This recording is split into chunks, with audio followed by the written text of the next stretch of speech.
এটা হলো আমাদের আলমডাঙ্গা মোটরসাইকেলের হাট। দেখেন হাজার হাজার গাড়ি।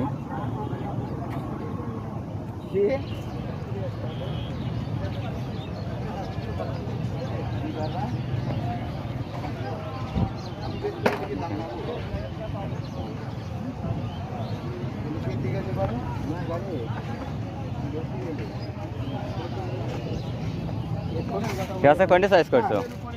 কার গাড়ি ভালো দেখে হবে কাগজ করে আসতো আমি বাজার কাড্ডা কাড্ডা আমি আমি বেটা নিচে নিচে নিচে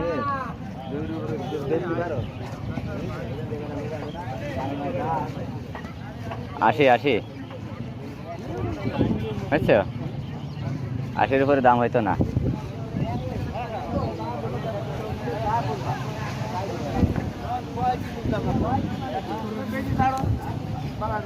গাড়ি এখন ধুলি করে খালি ধুই নেই যে ভিড়া আমি 20,000 টাকা বেশি বেচতে দিই ওই কালার বাদে ব্ল্যাক কালার হলে 20,000 টাকা ঢুকে রই যা কালারে 80-র উপরে বেচতে পারতো না। তুমি ওই কালার দুয়ের নীতি তো দুয়ের নীতি আচ্ছা আসুক লোক আচ্ছা আসুক তারপরে দেখো এই গাড়ি কিনে যাবে শুরু কর বলে শুরু করে দে এই গাড়ি নিচেই লাগবে, 80-র উপরে হইতো না।